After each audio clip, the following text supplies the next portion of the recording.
Hello and welcome everybody. This is the Ministry of Miracles. I'm very excited to have a great team of people and entrepreneurs here.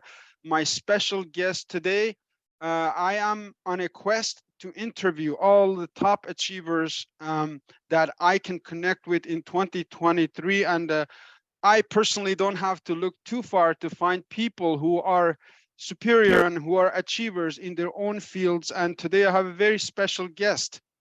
Dr. Naser Gilani, amongst ourselves, K1 Gilany. He's been a inspiration to create a platform, not only to educate people about genetics, but also has dedicated a lot of his time to nonprofit organization that he has created, and I am proud to say that I am a part of right now. Dr. Naser, tell us about your professional background. Tell us a little bit about your journey. How did you go from a country that is very hard for a Kurds, let's say, to get educated to higher level? You went from one country to another and then settled in the third country, opened up the first clinic in northern Iraq. Welcome, sir, and tell us a little bit about your journey, please. Thank you so much again. I think you said many things about me. Thank you so much. As you know better than me, and I was born in Iran, in Sanandar city, and then we moved to Urmia, that is our hometown in northwest of Iran. And then I entered to the medical school in Tehran University. That after a very hard work, actually, because it's very difficult in Iran. You know better than me that if you want to go and enter to the medical school, especially Tehran Medical School, is very, very difficult. But thanks for God and hardworking, I entered and graduated in the Tehran Medical University. After that, we have mandatory surgery period that I passed.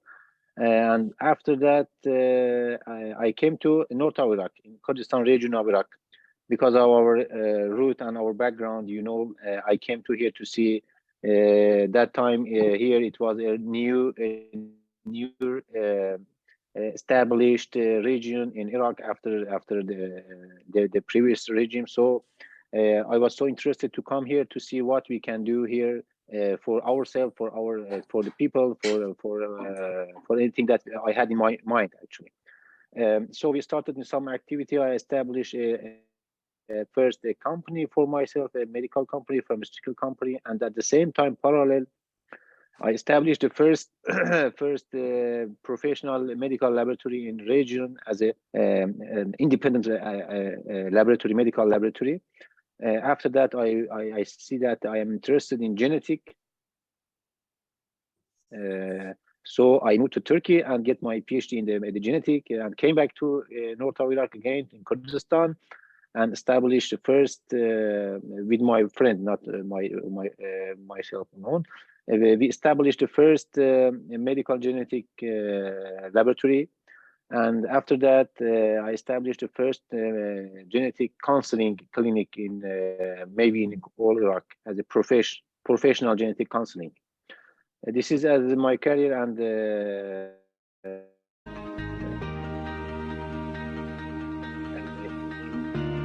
NGO, about the NGO, personal idea, and especially the experience that I had in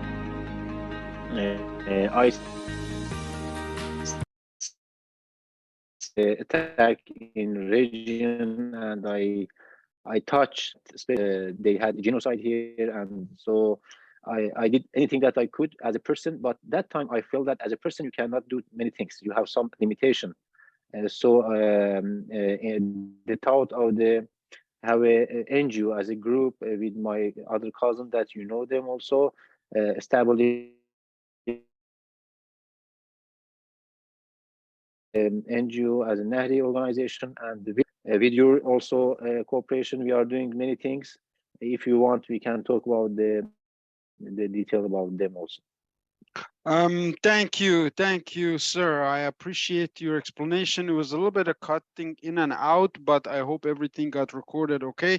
I want to focus first on you. as an individual? I don't want to talk about this, all of the works that you do, but personally, you must have overcome. It was my dream, and I know it's the dream of many people to become a medical doctor of some sort. You know, everybody in the Middle East, their parents want them to be a doctor, to be somebody like this. There must have been challenges on your way. Tell us a little bit about the challenges that you faced going, to Tehran University and then relocating to Turkey. What was the biggest challenge that you faced, sir? As you said, it's difficult too much, especially in schools, good universities. You have to pass an exam that is concours. The name is concours. So actually, this is the disaster for anybody that study in our country, in Iran, original country. You should work day and night to catch the score, to let you enter to some specific fields, especially the medical schools, the some engineering schools. So as I said, after hard working and maybe for the first year, actually, I have now remembering that first year that I entered in the exam, the concours exam, I couldn't get a good score. So it was so disappointing for me because I was one of the top students in through my study in the school. So after that, I moved to village, and in the village, I got the other communications, the technology, television. Nothing I had. So I focused on my studying. After 1 year, I entered again, and I get one of very good score in the country. So I could enter to medical school. So and other students in Iran is this examination, the national examination that its name is concours. It's the most important obstacle that thanks for God I could pass this and enter to the medical school, and it was excellent experience in my life. Not only just because of the medical school, because that living in the big city like Tehran, it makes your mind also big, your vision. They give you. More enlarged and expanded vision. So many people, different kind of people around yourself. So I get more than medical science, maybe more than this. The personality, my personality improved in Tehran. To be frank with you, because we have some word that they say. Your mind is according to your place that you are growing up. So when you are growing up in a big city, big societies, so your mind also is enlarged accordingly. This is the things that I got from Tehran University and Tehran City. This is about my school experience. Yeah.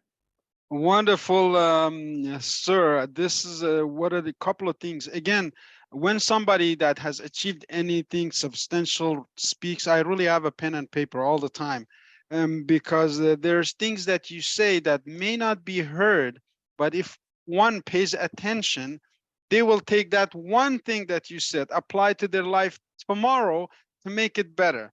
This is really the science of personal development, which you said. First of all, you took 1 year to go to the village to focus, right? To focus, to study for concours. Yes. Number 2, you went from a small village of, let's say, 100 households to a big city of 20 million people, expanded your vision. So these are the things that I've learned that you need to do. You need to expand. The mind has no limit except the ones that we put ourselves on. And most people really limit themselves because our beliefs are so small and short and limiting. Now, let me ask you something on that. What do you think is holding people back? Maybe they have a dream like you to become the first genetic doctor in our family, but in northern Iraq or wherever. maybe they have a dream of, let me tell you something that resonates with many people, including Yusuf here. Maybe you have a dream of coming and living in Canada one day. I know that's not your particular dream, but we'd love to have you to visit Canada, because when you went to Tehran, you got exposed to so much. When you go to Canada, you get, not Canada, but even Europe, anywhere else, you get to expand so much more. What do you think is holding people back? For sure. What's the problem that people, people shrink, they don't expand? Yeah. The first thing I think that we should consider, that I get very benefit from that, you should have a enlarged vision in your life. You should have an enlarged vision. If not, you cannot improve in your career, in your life, in your personal life. I think this is very important for myself also. And another thing that I think is very important, that we should have a healthy self-imagine. This is very important, that we should have a healthy self-imagine about ourselves. I experienced the both. I experienced the condition that I didn't have this, and also after something that happened in my life, I had a healthy and better self-imagine about myself. That it was the point that I believed myself. So you can do many things when you believe yourself. If not, you cannot do anything. The another thing I think is very important, that you should follow your dreams, not the other dreams. You should follow the things that you believe, that not your family, your society, or your friends push you. I think nobody is not necessary to everybody to be a physician or to be a doctor, to be an engineer. You could be a very successful artist, but maybe you cannot be a good doctor. So this is also, I think, is very important, especially in our culture. You know better than me that everybody expect the children should be a doctor, should be engineer, something like this. But it's not true, actually. I think it is destroy many potentials. We have very excellent people that, especially in the small cities, they don't have this opportunity to improve themselves and catch the things that they want. And already the God created them for something else, because each of us has something excellent inside. So we should find this. This is very important, that we should have a healthy, as I said, self-imagine and find what we have. And according that, we should try to improve ourselves in the field that really we are created for, that, for something that we are not. Even in genetic, that now after many years, some information about your talent. For example, now some genetic tests are available that give you or your children that what kind of the talent they have. So everybody is not the same. Everybody has a specific potential and talent. We should follow the talent that we have. And also, actually, the school and the family is the most important responsibility for them, is finding this talent and help to improve your talent, not make you as all of the classroom, for example, people the same level is wrong, especially in our countries. Even now they are following this faulty policy in the schools, that they try make all people like the same thing that they want. This is the things that I think could be beneficial in our life, personal life. That's a wonderful explanation, sir. I really love what you said about two things. Again, I like to take notes, and I hope everybody is taking notes, or those who are watching this after we put it on YouTube. It's going to be important, every video, to take notes. Some of the things that hold people back. Follow your dream, you said. Not your parents, not your mother, not your grandmother. Let me tell you a little bit about story about me. Since I was a baby, everybody told me, oh, you're going to be a doctor. So I studied like concours, like, passed the concours. but I'm even scared of blood. I don't like to be a doctor where I am in presence of pain. I like to avoid pain if possible. So it wasn't me, it was their dream, and I followed it for 18 years and wasted so much of my time. But then when I came abroad, I realized that wasn't really my dream. I was chasing my father, my mother, my family's dream that was implanted in my head, but it wasn't even within my genealogy. Let's talk about your DNA, because you're all about genetics. How important is your family setup? Again, in my book, The Ministry of Miracles, I talk about two things that make us. One is our DNA, genealogy. The other one is the environment, like you said, that little small village or that big city. How important is our genes into determining our destiny or making sure we're healthy people throughout life? Your research is more on genes and DNA. Tell us a little bit about that science.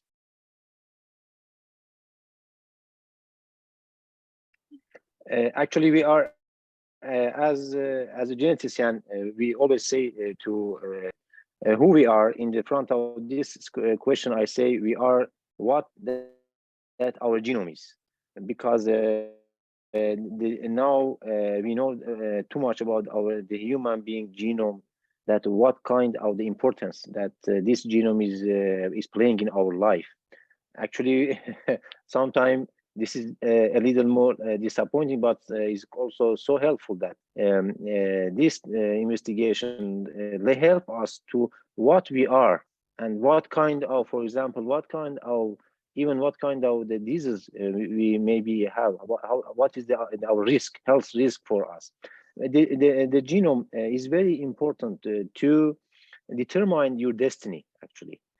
But it's not everything. This genome is one factor, but at the same time, we have epigenetic. What is the epigenetic? That you say environment. This is the epigenetic. It means that with environment or with family or with atmosphere, you know, all of us as a human being, we have the same genome. Me, you, everybody, we have the same genome, same genes. But why, for example, we are different people? Because of the epigenetic or because of the environment. This is how it can lead to this. The environment factors, as that we say epigenetic, they help to some genes to don't work and switch off them, or they lead to switch on the other genes. So the level of the function of the genes is controlled by something else as epigenetic. That environmental factor is one of them. So they are the combination with genetic, our genome, and also this other extra factors like epigenetic and the environment that finally determined we as a human being. Who we are is determined with our genome, with the combination of the other factors like environmental factors and epigenetic. This is the things that I can say about our genome.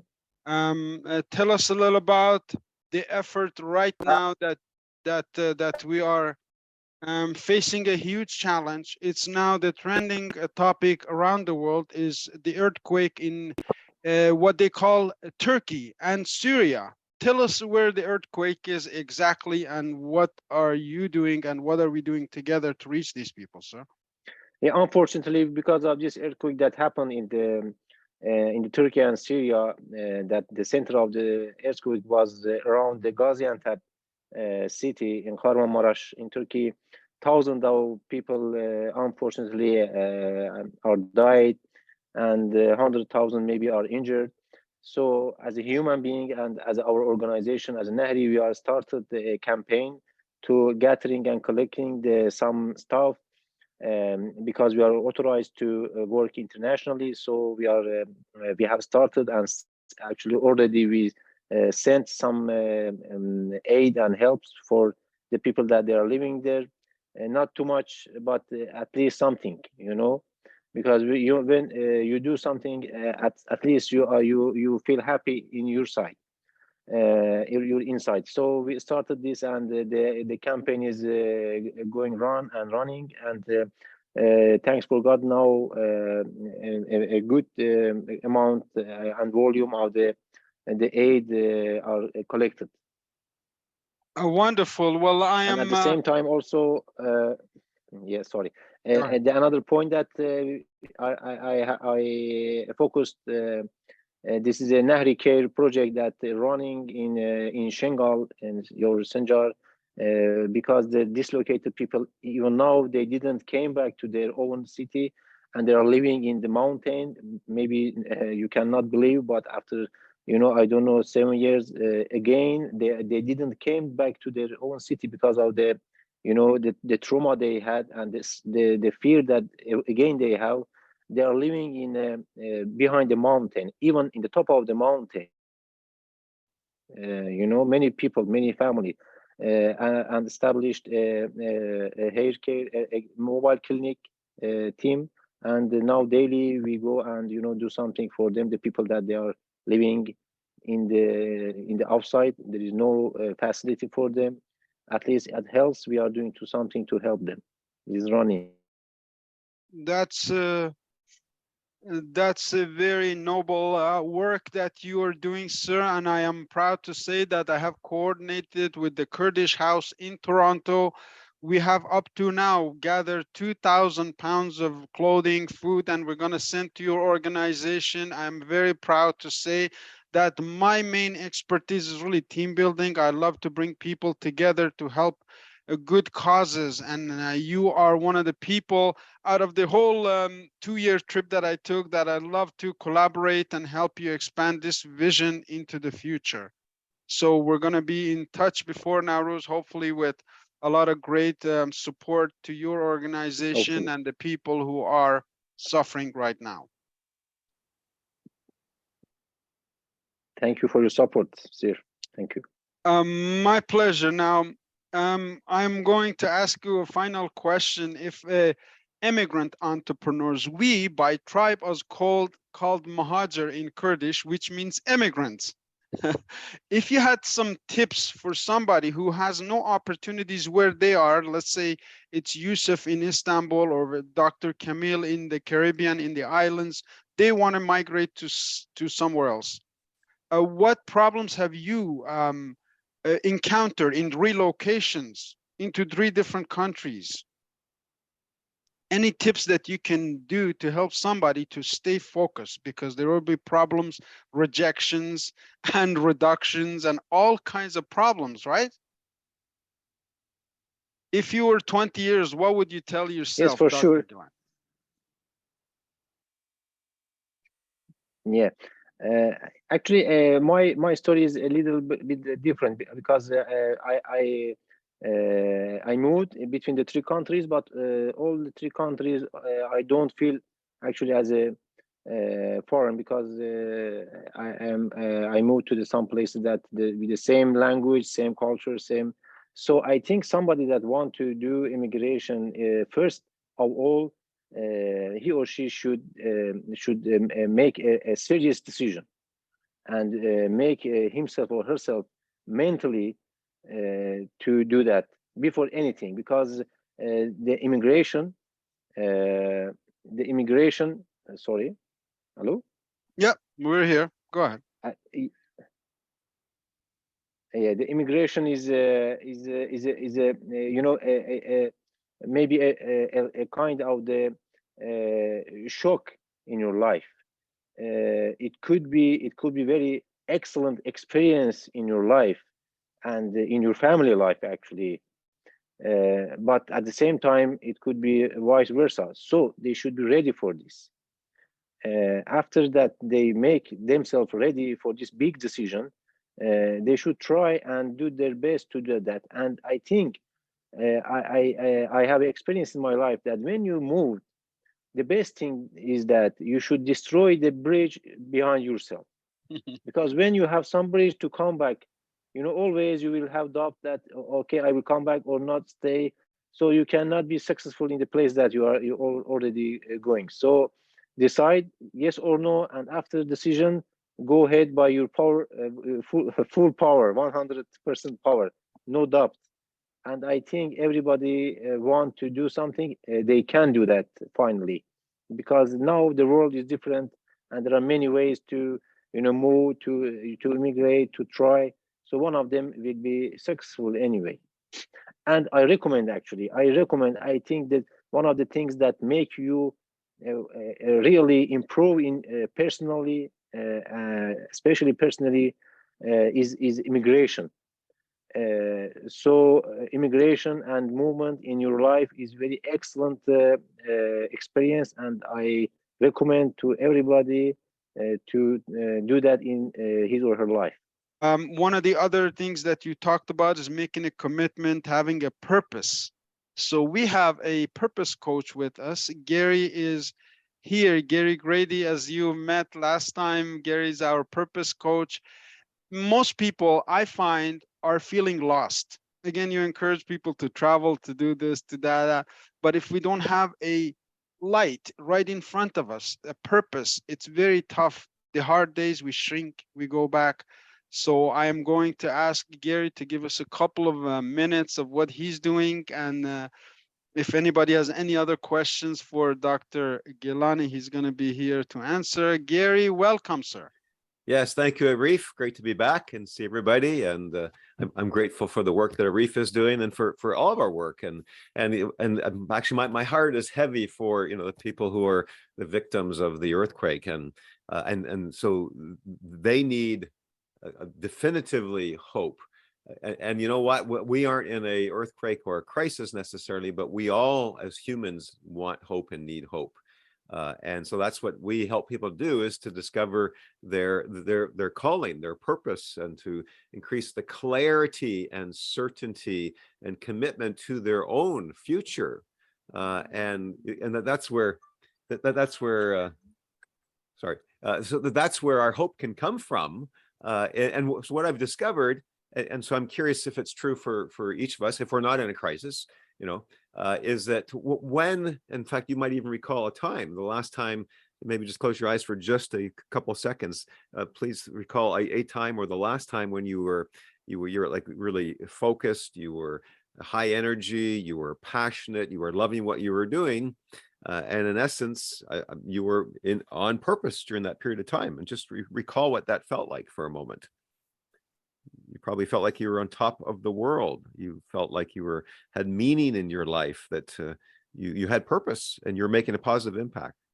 And so, yeah, with eyes open again. And so that's what we help people to do, is to really, and you talked about staying focused, Arif, that one of the most powerful ways to have hope and faith and stay focused and confidence is to have a clear, purpose, goal, vision, mission that we are moving towards, right? That we're being called towards, and there's life and there's passion and all of that we just described. And I'm wondering if I can share a couple of statistics. Can I share my screen? Yes, please. Absolutely. Your statistics, your materials, amazing.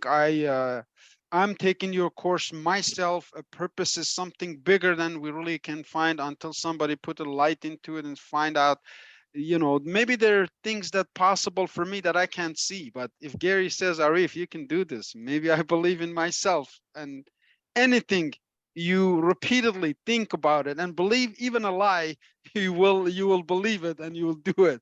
So why not feed other things great things? Go ahead, please. Yeah, and what we've created is a proven process. Like 10 years ago, when I was doing corporate training, I actually created this proven. It's both an intellectual process, a logical process, but it's also very much an intuitive and a spiritual process, right? To get clarity on our God-given purpose, what we're called to do, what our greatest passion is, and what our vision is, and to catch a compelling vision for ourselves, for our life, right? And we use the terminology future self. We can visualize ourselves 12 months in the future, and we can see ourselves there. And so there's great power in doing these types of practices on a regular basis, and having divine insights and revelation and profound clarity going forward. So that's what we're doing. I'm not going to show I'm not going to share my screen, actually, but so just really briefly, as I wrap up here in the next minute, actually, is that some research done by all the large national consulting firms, international groups, is that people, purpose-driven individuals, I'm going to read them off here just briefly, that their health is like 32% better. They live 7+ years longer. They have better mental, emotional health, 42% greater contentment and reduction of fear and anxiety, 439% greater resiliency and grit, and are more successful in their life, more health, more wealth, and so on. So anyway, that's just, I find it interesting that when we are on purpose, actually, that's the research behind it that clearly shows that. And so anyway, that's and so we are, and so I'd invite people to, I'll put in the chat here as I wrap up, I invite people to connect with me. We can have a Zoom visit, discovery call. I'm happy to be of service to you and to each one in terms of how we can get more clear on our purpose and make a profound difference in this hurting world. So just like right now, as I wrap up here, the earthquake, so there's an opportunity right now, right, for many, many people to make a difference with the victims of this earthquake. And at another level, there's an opportunity right now for each of us in the world to have an impact in the world by living out our gifts and serving the world the best we can. So we're fulfilled and high performing, and we make a positive difference, which I know that you're doing, and many of us are doing. So thank you. God bless you, brother, and this good work. Thank you so much, Gary. I appreciate that. Thank you so And much. as we come to the end of our call, I think Yusuf has a question for either you or Dr. Gilany, as I invite back my cousin, Dr. Gilany, to wrap it up. Yusuf, unmute yourself. Tell us what your question is, sir. Yusuf, are you there? I am there. Unmute. Oh, now you can talk. My hand in wrong. I Pressed it by mistake? pressed yes for question, but I want to say hello to doctor because we know each other. He's from our family, and I want to say hi and how are you to him. I hope he was good. He is good and he have a healthy. Thank you, sir. Dr. Naser, come back and wrap this up for us. What's the one thing we can all do to really expand this community, because we're bringing people. Some of you didn't know Gary. Now Gary's been here twice. I guarantee if you consistently show up, you will see it's familiar faces. What can we do to build a community like you have built, helping nonprofit people right now?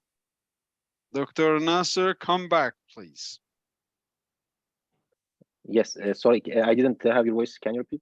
I wanted to ask you, what have you done to be able to build a nonprofit? First of all, you had to have a team. You have to have some people with other family members, whoever it is you collaborated. How important is team building and getting together and spending time with people like yourself, with Gary? How important is building a team of people around you, your practice? Yeah, actually, first, my hello to Yusuf and our dear family. Say my respect for them, Yusuf. The second, I think the first thing is your attitude and your aim. You should decide to do that. After decision, you can do that. I think something that build your life. I don't know, in my personal life. You're taught, and you're taught actually determine your destination. If you have any thought, you are the same thing that you have. So as I said, from my beginning of even school, in the medical school, always I have some attitude to do something for my around, for people that I can do. Actually, this is necessary for myself. It's not something for them, because when everybody as a human being, I think when you do something for your human being around yourself, it helps you more than them, and it let you feel something different from your inside. So after that, as I said, in my personal my personal experience when in my laboratory, in my private lab, I touched that there are many people around us, especially in our region, that we can do many things for them, that they need help, any kind of help. And something, you know, just I want to share with you some experience in my life that many time, and not every day, but maybe every some days, one time I see the father face that he came to my clinic, and you know, he was Yazidi, and he has lost his two child, actually his two daughters. It was you know, just took with ISIS. And I said why you are crying? He said, because they took my two daughters. So I said, they are alive. He said, yes, unfortunately. You know, he said, yes, unfortunately. I said, why you say unfortunately? He said, because now they are dying every day. If they kill them, so they will die one time, but now they are dying every day. So I saw these things around myself. So you know, from that day, I decided to do something with them. And after some, you know, thought and some thinking, I saw that without a team you cannot do this. As a person, you do something limited. So I started to you know, to ask and to see what we can do, that what is the way to establish organization. And with our cousin that you know them, they said already we have established NGO, but it's not active. I said, okay, I'm ready to help you to activate. That's okay. It's my pleasure that you give me this opportunity, this chance. So after that, we started as a team, you know, and day by day we improve and expand our NGO. And thanks for God, now without any dependence for any side, as a political side, we are purely independent NGO that's doing everything that we want, without any discrimination between any kind of the people. So this is actually proud for me, actually, that now we are doing for myself, and this has helped me in my personal life, actually, to have a more happy life, actually, because as I said, it helped me more than them. I feel like this.